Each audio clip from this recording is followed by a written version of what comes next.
कि आपके इल्म में होगा कि पाकिस्तान को अंधेरे में डूबे हुए आज दूसरा दिन है। कल पहले दिन पाकिस्तान का 80% हिस्सा बिजली से महरूम था और जब बिजली नहीं होती तो उससे गैस की लोड शेडिंग में भी इजाफा हो जाता है।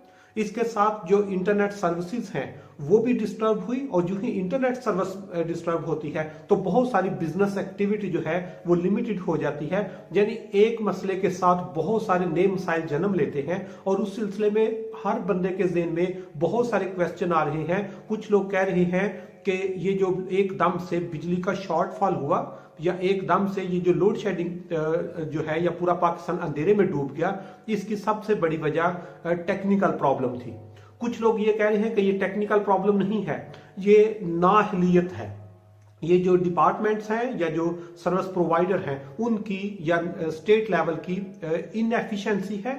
और कुछ लोग ये कह रहे हैं, मजाक की सूरत में ये कह रहे हैं कि आईएमएफ ने पाकिस्तान का मीटर उतार लिया है। तो ये जो मजाक है ये भी किसी हद तक हकीकत के बिल्कुल करीब है। और आज के सेशन में मैं आपके साथ ये डिस्कस करूंगा कि ये जो एकदम से इतना बड़ा जो क्राइसिस है, पूरा पाकिस्तान अंधेरे में डूब गया, इसके बिहाइंड कौन से फैक्टर्स हैं। नंबर पर हम बात करेंगे कि ये जो फॉल्ट आया है ये भी कितने दिनों तक जो है ये लाइंस या जो बिजली की फराहमी है ये स्टेबल हो जाएगी। और तीसरे नंबर पर हमारे पास इसका अल्टरनेट क्या है, क्या हो सकता है और हमें किन चीजों पर सोचने की जरूरत है। जिस तरह मैंने बताया है कि पाकिस्तान का आधे से ज्यादा हिस्सा अभी तक भी उनके पास स्टेबल बिजली नहीं है और जब बिजली नहीं होती तो उससे बहुत सारे नए मसाइल जो हैं वो भी जन्म लेते हैं। वो चाहे रोजगार की सूरत में हो, वो चाहे लोगों के बिजनेस की सूरत में हो, वो हमारी रिप्यूट की सूरत में हो या वो बच्चों की तालीम के पॉइंट ऑफ व्यू से हो। हर बंदा उससे डिस्टर्ब होता है क्योंकि हमने अपना लाइफस्टाइल बहुत ज्यादा उसको बिजली के साथ अटैच कर दिया हुआ है। और जो ही बिजली नहीं होती तो हमारे मोबाइल नहीं काम करते, हमारे लैपटॉप नहीं करते, हमारे बिजनेस जो है वो स्टॉप हो जाते हैं। यहां तक कि हमने अपने घरों और बिल्डिंग्स का डिजाइन ऐसा बना लिया है कि हमें 24 घंटे उसके लिए बिजली चाहिए होती है। और एकदम से पाकिस्तान में परसों सुबह 7:30 बजे बिजली का जो शॉर्टफॉल हुआ उससे 90% पाकिस्तान का हिस्सा तारीकी में डूब गया। और उस तारीकी में एकदम से जो डूबा उसके बिहाइंड कौन से फैक्टर हैं, उसमें सबसे पहले ये बताता जाऊं कि ये कोई टेक्निकल फॉल्ट नहीं था, इसको हम इनएफिशिएंसी कह सकते हैं। इनएफिशिएंसी इस तरह कि पूरी दुनिया में जब बिजली की सर्विस लोगों को प्रोवाइड की जाती है तो जो भी मेन लाइन होती है या नेशनल जो ग्रिड होते हैं उन पर एक अल्टरनेट जो है लाइन वो अवेलेबल होती है। उसका पूरी दुनिया में एक स्टैंडर्डाइज फार्मूला उसको कहते हैं N-1 कि आपके पास जितनी लाइंस हैं उनमें से एक लाइन आपने स्पेयर रखनी होती है ताकि किसी वक्त कोई भी इमरजेंसी हो जाए तो आप उसी वक्त जो अल्टरनेट आपने रखी हुई है उस पे चला दें।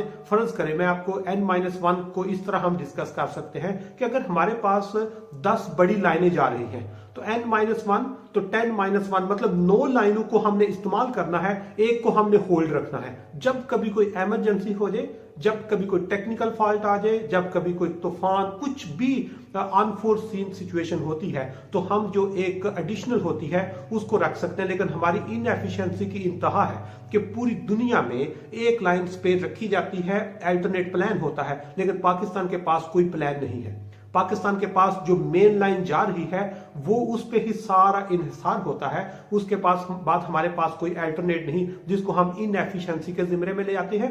अब इनएफिशिएंसी की वजह से जब हमारी मेन लाइन एक ही थी वो भी बंद हो गई, उसकी वजह क्या थी, उस पे पाकिस्तानी जो सार्फिन है वो हुकूमत को क्रिटिसाइज करने के लिए कह रहे हैं कि पाकिस्तान के पास जो आईएमएफ है वो मीटर उतार के ले गया है। ये बात काफी हद तक ठीक है कि हमारे पास जो पावर प्रोड्यूसर हैं या प्लांट्स हैं उन प्लांट्स को हर वक्त जो है हमने चालू हालत में रखना होता है। और जब चालू हालत में रखना है तो उस पर हमें पेट्रोल, उस पर तेल लगता है। हमने अपना जो इंपोर्ट बिल है या हमारी जो ट्रेड है या हमने जो ट्रेड डेफिसिट है उसको कम करने के लिए हमने कुछ प्लांट्स जो है उनको बंद कर दिया। जो ही प्लांट्स को बंद किया ताकि हमारा तेल की बचत होए तो लेकिन वो बंद करने से एकदम से जो उसकी पोटेंशियल है या एफिशिएंसी है वो कम हुई, जिसकी वजह से एक लाइन ट्रिप कर गई। जब एक ट्रिप की उससे दूसरी ट्रिप की, तीसरी ट्रिप की, इस तरह पूरे का पूरा जो पाकिस्तान है वो अंधेरे में डूब गया। उसके लिए इनको मिनिमम जो तेल चाहिए था वो हमारे पास अवेलेबल नहीं था। उस तेल को खरीदने के लिए जो पैसे चाहिए थे, जो डॉलर चाहिए थे, वो डॉलर हमारे पास अवेलेबल नहीं थे। जब डॉलर भी अवेलेबल नहीं थे, पेट्रोल भी अवेलेबल नहीं था, तो उससे ये जो इनएफिशिएंसी है उसने जन्म लिया। इसलिए हमारा जो शॉर्टफॉल है उसकी सबसे बड़ी वजह तेल की कमी थी, हमारे पास डॉलर्स की कमी थी, जिसकी वजह से हम उन यूनिट्स को कंटिन्यू नहीं कर सके। और जो ही हमने उनको स्टॉप किया, हमारी लाइन ट्रिप कर गई। और जब लाइन ट्रिप कर गई, अब एकदम से उन सब को हम एक्टिव भी करें तो वो नहीं चल सकते, क्योंकि ये डिमांड एंड सप्लाई पे चलता है। जितनी आगे खपत है उतनी पीछे प्रोडक्शन होनी चाहिए। जब तक डिमांड सप्लाई बराबर नहीं होगा, उसमें फ्लक्चुएशन आती है, और इन फ्लक्चुएशन को मैनेज करने के लिए इनको कम से कम 3 दिन चाहिए होंगे। अब 3 दिन तक ये लोड को सिर्फ मैनेज करेंगे, वो भी अगर बहुत एफिशिएंट टीम हो तो वो 2 दिन में मैनेज कर सकते हैं, लेकिन हमारी टीम उस तरह एफिशिएंट नहीं है। इसलिए हमें लोड को मैनेज करने में बहुत ज्यादा जो है मसाइल वो भी पेश आ रहे हैं। अब तीसरी चीज जो बता रहा हूं कि हमारे पास अल्टरनेट क्या है। पाकिस्तान दुनिया का शायद वाहिद कंट्री है जहां पर 80 से 90% एरियाज ऐसे हैं जहां पर हम सोलर पैनल से सोलर एनर्जी के थ्रू अपनी जरूरियात पूरी कर सकते हैं। इतना पोटेंशियल होने के बाद भी हमने सोलर को आज तक प्रायोरिटी में नहीं रखा। हमें लोगों को सोलर प्लेट्स जो है वो इंस्टॉलमेंट पे देनी चाहिए।